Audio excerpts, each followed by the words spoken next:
The rest of y'all don't matter. It's Drake, Aubrey, Drizzy Drake, and Drizzy Marley. The rest of y'all don't matter. I'm just not a fan of the Drake that Kendrick mutilated. What that person stands for and represents is the exact opposite of what I stand for and represent. You're not like us. What about the struggles that he might have experienced coming from an actor, trying to be a rapper, nobody probably taking him serious, trying to figure himself out? What about those struggles? I think that's mythical. I think that every artist that comes in the culture has to make up some sob story about where they came from and how rough it was. 5, you smoking on Kendrick? Cause my top 5 is Drake. If we broke it all, then you know it wasn't painless.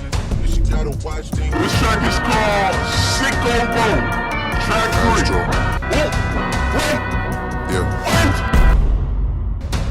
So guys, there seems to be a growing problem in hip-hop of media bias, where basically the public figures who report the news, who comment on what's hot and what's not within the culture, are doing so and push narratives that basically drive the artists who they like and who they want to see win towards a more positive light, and they do the exact opposite for the artists that they want to see lose. And this has come to the forefront now just because the two biggest journalists / rap analysts / culture commentators, like whatever title you want to give them, Joe Budden and Akademiks, they're at the forefront of hip-hop media right now. They were basically the referees in the whole Kendrick and Drake battle. If you paid close attention, a lot of times Kendrick would specifically drop songs at the same time that Akademiks was on stream, and Drake actually sent Akademiks the first diss track he released, Push Ups, during an Akademiks stream, and he had a sample of Akademiks' voice in the track where Akademiks was basically yelling at Kendrick, asking him, what top 5 he thinks he's smoking on, because his top 5 is just Drake. And on the flip side, Joe Budden, who obviously came from a much more traditional hip-hop background. I mean, he was a rapper back in the day.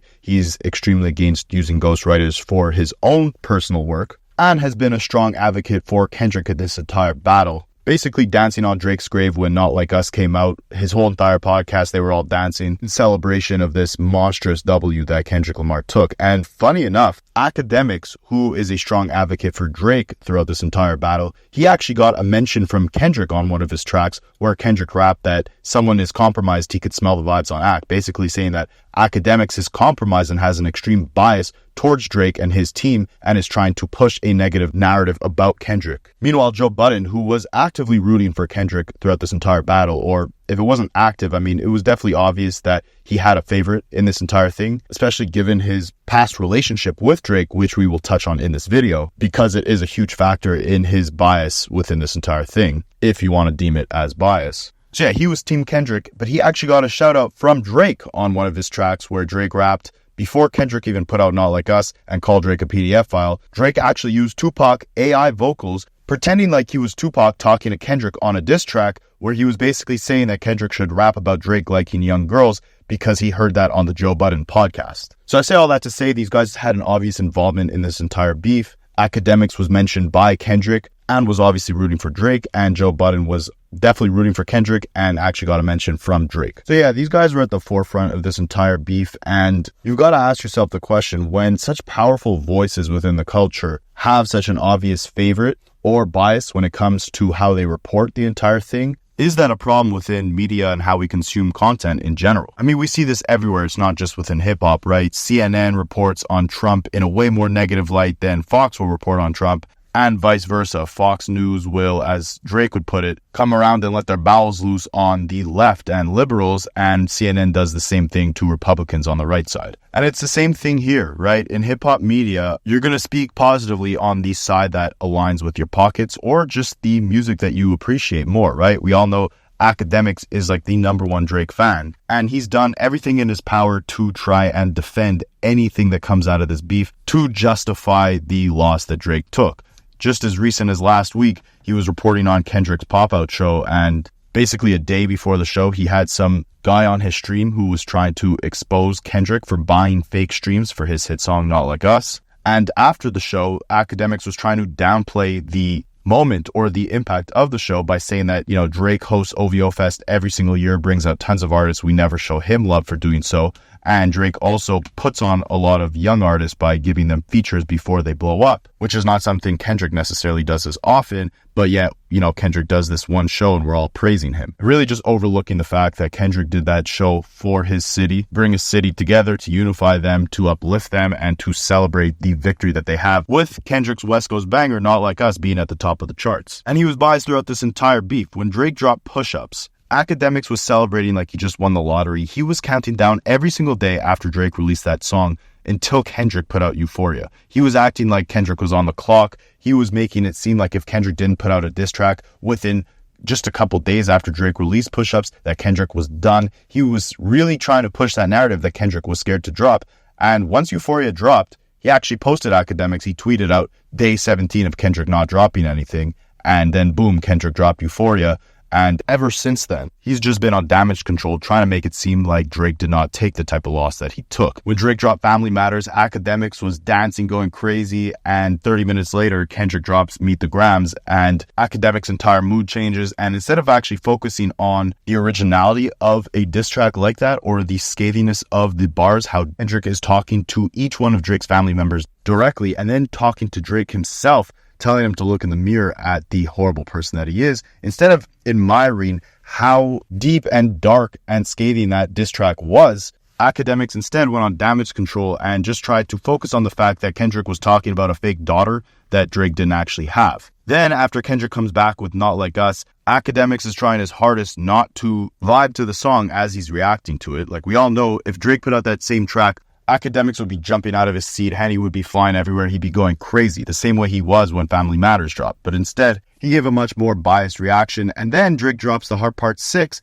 and before everyone pretty much established that that song was a terrible attempt at Drake trying to address and defend himself against the horrible allegations that were made against him of him being a PDF file, before everyone kind of unanimously established that that song was a terrible reaction to Not Like Us, Akademiks was actually praising it. If you go back and watch his initial reaction to the song, he was acting like this is exactly the right move Drake needed to make, and he was really trying to act like this was a solid chess move, putting Kendrick back on the clock. Then we get some reference tracks from Drake's Ghostwriters, and Akademiks goes on Joe Budden's podcast and basically says, it doesn't really matter when Drake has a ghostwriter for his R&B records, but he would care if a track like Mob Ties was written by someone else. And then funny enough, just a week later, a reference track for Mob Ties leaks. And it just gets harder and harder for Akademiks to try and defend Drake, the extent that he is, and painting Drake in this light where he has not taken a single L. And I mean, look, it's fine to pick a side, obviously, right? If Drake is your favorite artist, that's cool. I mean, like, my favorite artist is Lil Wayne. I grew up listening to Lil Wayne. He's the GOAT, in my opinion. Like, if he was taking the type of L's Drake is taking today, it'd be sad to see, and I would obviously try to defend his legacy as best as I could, but I'd accept the truth, and I think we get much better takes, reactions, and just content overall from Akademiks if there wasn't that extreme bias towards one side. If he was able to react fairly to the diss tracks coming from both sides, and his opinion wasn't as skewed, his content would just be better. He does a great job at breaking down tracks and breaking down the meaning behind what goes on in the industry and what these artists are basically saying subliminally in these tracks. But when that bias comes out, like Kendrick said, it just compromises the integrity and the value and the credibility of the content and information that we get from him. Joe Budden made a great point when Akademiks brought that guy on his stream to basically expose Kendrick for faking streams. That guy was revealing a lot of interesting information, whether it was true or not. It was cool to see him basically do a live demonstration of how he could flood an Instagram account with a bunch of fake likes and fake followers. And it was interesting to hear him give that insider information on how the industry and how Spotify pays for fake streams to basically boost artists. All that information is very interesting, but again, because of his extreme Drake bias, you got to take everything he says with a grain of salt, and it really ruins the integrity of what he's saying in an era where there's AI diss tracks coming out. We don't know what's real and what's not. And then the media on top of that is so biased in their portrayal of the entire beef, of the coverage of the actual genre. It's hard to get an objective opinion on anything. And the same is true for the other side, right? So Joe Budden, again, before he was a podcaster and probably the most influential voice in hip hop media, he was actually a rapper. And in 2016, when he was first starting his podcast, him and Drake initiated this back and forth because he was heavily critical on Drake's album Views, which I agree with at the time it came out. It was a big dip in quality from a lyrical perspective compared to his previous work. And it just seemed like he was chasing radio hits. It was a little bit watered down. coming back to it years later, even Joe's admitted that a lot of songs on there are classic and it was a solid project. But at the time, it was a big shift from what Drake was doing and a big dip in quality in terms of the rapping performances that we were getting from Drake on that album. So he was very critical of views, and that sparked a whole beef and a back and forth between them, which prompted Drake to sneak diss Joe Budden on French Montana's song Shopping Spree, where he says, "Pump it up. I'm not a one-hit wonder. They know all my stuff." That's because Joe's one biggest song was Pump It Up. So Drake is basically saying, like, you know, you could have been this, but you're not. You're just a one-hit wonder. That's why you're there, criticizing me while I'm on top. Whatever. Joe claps back with like 4 diss tracks, like tearing into Drake ruthlessly. Drake doesn't respond at all. Some of Drake fans actually went to Joe Budden's house and started throwing rocks at him, and Joe Budden was like chasing them down the street. That was a hilarious clip. You should definitely go check that out. But they have a long history going back and forth. Joe is an obvious Drake fan, but given their history, there is always that slight undertone of negativity whenever Joe is speaking on Drake or criticizing any of his work. As recently as Drake's last album, For All the Dogs, Joe was very critical on it, which, again, I was as well. Like, I kind of echo a lot of the sentiments that Joe shares on a lot of this stuff. Like, Drake just seemed like he was suffering a kind of midlife crisis on that album. He wasn't able to grow up. A lot of the sound sounded like he was just chasing the youth. Drake wasn't too happy about this. He went off on Joe Budden, like basically saying he has to clock in for work every day at his podcast. He's like an employee and just flexing how much richer he is than Joe Budden. I'm going to be doing a whole deep dive on their beef, so stay tuned to the channel for that. But I say all this to say, based on their previous history and, you know, potentially Joe just holding Drake to a very high standard and being very critical of him, throughout this beef, we haven't seen Joe cut Drake any sort of slack. At first, Joe was saying that he wanted to hear Drake singing on a diss track. Then Drake dropped Family Matters, and on that third beat switch, Drake was basically singing the entire time. Then Joe said that was trash. He also said that he was pretty confident that Kendrick probably did fake some streams on his Not Like Us record, but that he didn't care, that it made no difference to him at all. Which, listen, I understand the fact that, you know, that song is a global hit culturally, not just, you know, forget the charts. The charts aren't necessarily relevant to all that. But Joe is basically discrediting any sort of criticism that could be aimed at Kendrick for using fake streams by saying he thinks that Kendrick is using bots to fake his streams, but he doesn't care. It makes no difference to him. Now, Peter Rosenberg and Cypher Sounds also had a bit of a take on this, which was kind of interesting. Cypher Sounds was basically threatened by Drake's producer 40 because on one of his Instagram posts, his social media manager put Not Like Us in the background of one of his videos. 40 basically threatened him, saying he's not welcome in Toronto anymore.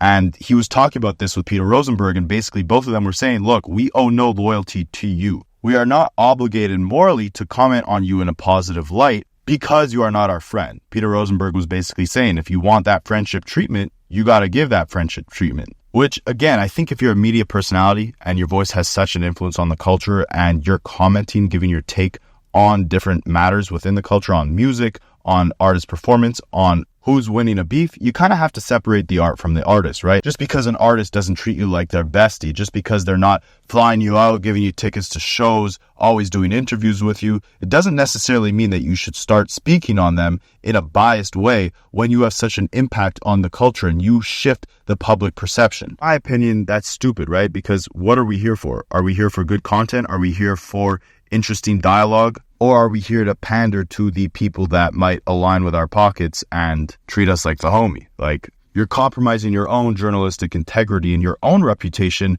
when you put that on the line to make such bold claims trying to defend something that's obviously not true. So it makes you think, where does the culture go from here when the biggest figures in media have some sort of ulterior motive or incentive? I mean, the way we consume media today is way different than we did 10 years ago. Instead of just news outlets kind of reporting the news, it's more like streamers and content creators, kind of like myself, who will give you some news and then give their take on it. So as humans, it's only kind of natural that there is some of that emotional bias, and it does add a more genuine, humane element to it. But when it gets to the point where we can't call a spade, where academics can't obviously admit that Drake took an L and fairly react to Kendrick's disses the same way he would react to Drake's, or when Joe Budden gives Kendrick a pass for things that he would definitely not give Drake a pass to, it makes it harder for the consumers to get that objective information and form their own opinion. And it also makes us kind of lose focus from the most important thing, which is dissecting the music with open ears, instead of trying to paint some narrative for the team that we're rooting for.